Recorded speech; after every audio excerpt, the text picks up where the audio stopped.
Քրիստինա Գրիգորյանի, խնդրեմ Տիկին Գրիգորյան։ Բարև ձեզ, մեծարգո պարոն նախագահ, հարգելի պատգամավորներ, հարգելի գործընկերներ, լրագրողներ, մեծ հետևողներ, 2022 թվականի դեկտեմբերին Հայաստանի Հանրապետության ազգային ժողովի կողմից ընդունվել է արտաքին հետախուզական գործունեության եւ արտաքին հետախուզության ծառայության մասին օրենքը, դրանից հետո 2023 թվականին հիմնադրվել է ծառայությունը, 2023 թվականից ԱԺ կողմից ընդունված օրենքը ըստ էության կիրարկում է գտել ծառայության կայացման ձևավորման գործընթացի շրջանակներում եւ այս փորձառությունը վեր է հանել օրենքում արկա կարգավորումների կատարելագործման, իրավական հստակեցման որոշակի անհրաժեշտություն։ Մենք 3 տարիների ընթացքում համբերատար հավաքագրել, հաշվառել ենք բոլոր այն հարցերը, որոնք իրավական պետության մեջ ենթակա են կարգավորման օրենքի մակարդակով եւ այնպիսի հստակությամբ, որոնք մի տեսանկյունից մի կողմից կլինեն իրավական առումով հստակ, միանշանակ եւ մյուս կողմից կապահովեն ծառայության ֆունկցիոնալի արդյունավետությունը, կկոնկրետացնեն ծառայողների սոցիալական երաշխիքների շրջանակը, կվերացնեն այլ օրենքների հետ տարամեկնաբանություն տեղիք տվող ձևակերպումները, որոնք այս ընթացքում, ինչպես ասացի, հաշվառել ենք։ Ըստ էության ազգային ժողովի ներկայացված փաթեթը ներառում է նաև բավականին մանրամասն հիմնավորումներ, օրենքի փոփոխությունների վերաբերյալ առաջարկվող, հետևաբար եւ ունենք նաև հարց ու պատասխանի հնարավորություն զեկուցումից հետո, հետևաբար զեկուցմանս մեջ կանադառնամ միայն հիմնական փոփոխություններին ընդհանուր գծերով։ Այսպես, ըստ էության կգնամ ըստ հերթականության մեծ հաշվով առաջին փոփոխությունը, որ առաջարկում ենք, վերաբերում է ծառայության ծառայողին ավելի բարձր, հավասար կամ ավելի ցածր պաշտոնի նշանակելու կամ փոխադրելու հարաբերությունների համար իրավական հիմք ստեղծելուն, մեծ հաշվով, ինչպես գիտեք, թե աշխատանքային օրենսդրությամբ եւ թե հանրային ծառայությունները կարգավորող տարբեր ոլորտային օրենսդրությամբ այս աշխատանքային ծառայողական հարաբերությունները նախատեսված են եւ մեծ հաշվով նորամուծություն չկա, մենք ուղղակի ծառայության դեպքում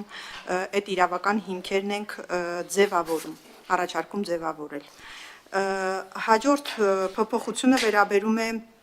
հատուկ արձակուրդի աշխատավարձի վարձատրության պահպանման տրվող արձակուրդի տեսակներին, մեծ հաշվով մեր առաջարկն է ծառայության դեպքում նույնպես վերականգնել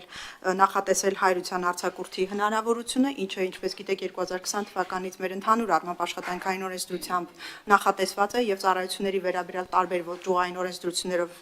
նույնպես նախատեսված է, հետեւաբար այստեղ էլ փորձում ենք համաչափություն ստեղծել մեր երկրի մյուս ծառայությունների աշխատանքային հարաբերությունների հետ եւ սա նաեւ բխում է միջազգային փորձից։ Հաջորդ փոփոխությունը վերաբերում է ծառայողների կողմից զենքի եւ հատուկ միջոցների կրման կարգի համար իրավական հիմքերից նախատեսելուն, խնդրում եմ ուշադրություն դարձնենք, որ այս պահի դրությամբ գործող օրենքով ծառայողները իրավունք ունեն կրել եւ պահել հաշվետվությունային զենք եւ հատուկ միջոցներ, այսինքն մեր առաջարկը վերաբերում է նրան, որպիսի օրենքով հստակ իրավական հիմք նախատեսվի ծառայության զենքերի եւ հատուկ միջոցների հաշվառման, հատկացման, կրման եւ պահպանման կարգի վերաբերյալ, այսինքն այդ իրավունքը թե ինչպես իրավաչափորեն պետք է իրականացվի։ Հաջորդ փոփոխությունը, որը առաջարկվում է օրենքի 21-րդ հոդվածում թվարկված կադրերի ռեզերվում գրանցվելու հիմքերը որոշակիացմանն է վերաբերում եւ այս առումով նաեւ որոշակի փոփոխություններ ենք առաջարկում կադրերի ռեզերվում փաստացի գտնվելու ժամանակահատվածին համապատասխան ստաժը հաշվարկելու իրավահարաբերությունների հետ։ Մեծ հաշվով հաջորդ փոփոխությունը վերաբերում է խրախուսանքի տեսակներին, ինչպես գիտեք, ցանկացած ծառայության դեպքում նախատեսված են ինչպես խրախուսանքի, այնպես էլ կարգապահական տույժեր, մեր ուսումնասիրությունը տարբեր ծառայությունների հարաբերությունները կարգավորող մեր օրենսդրության ցույց է տալիս, որ ԱՀԾ ծառայողների դեպքում գործող օրենքով ոչ միայն կարգապահական տույժի մարման ժամկետն է երկար նախատեսված, համեմատած այլ ծառայությունների հետ, այլ նաև ծառայողի կողմից նոր կարգապահական խախտում թույլ չտալու եւ իր աշխատանքային պարտականությունները բարեխիղճ կատարելու համար կարգապահական տույժը ժամկետից շուտ հանելու, այսինքն սա էլ որպես խրախուսանքի առանձին տեսակ, որպես այդպեսին նախատեսված չէ ծառայության դեպքում, առաջարկում ենք այս անհամաչափությունը հարթել։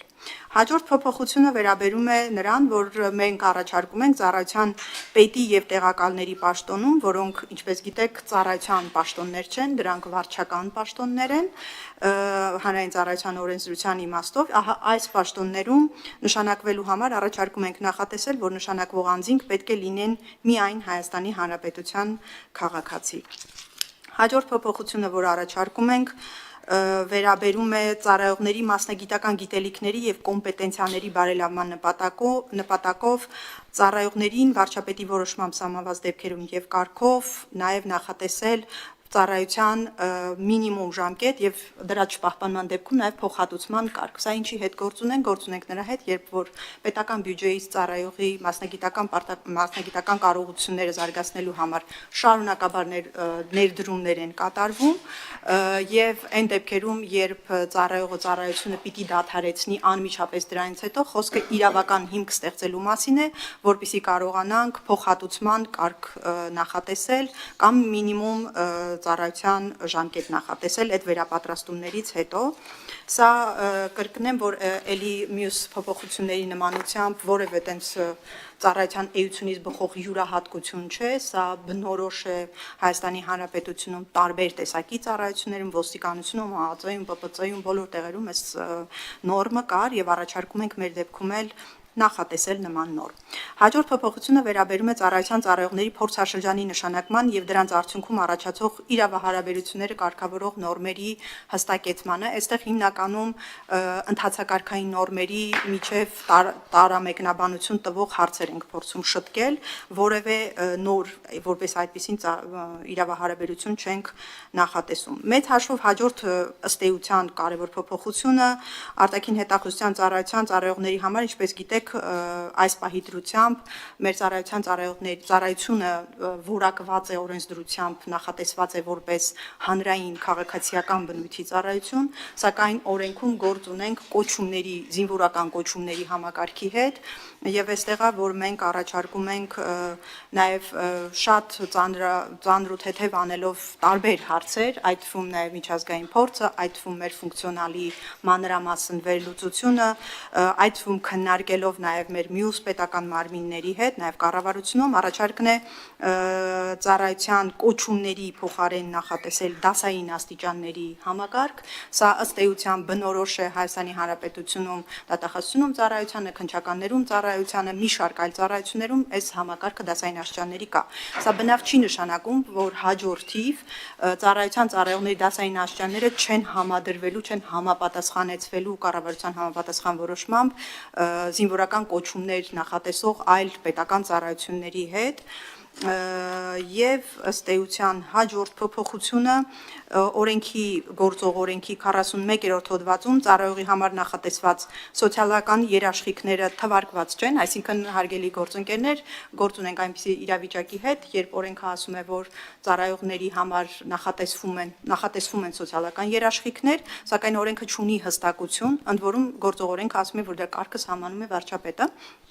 Սակայն գործող օրենքը չի նախատեսում, թե կոնկրետ ինչ երաշխիքների մասին է։ Այսինքն իրավական առումով նյութական կողմը նախատեսված չէ եւ մեր առաջարկն է հստակեցնել սա, որպեսզի կարողանանք հաջորդիվ ենթահանրության ակտերով ապահովել, որ մեր ծառայողները կարողանան օգտվել կոնկրետ երաշխիքներից։ Հիմա մի քանիսը նշեմ, թե ինչ ենք մենք առաջարկում։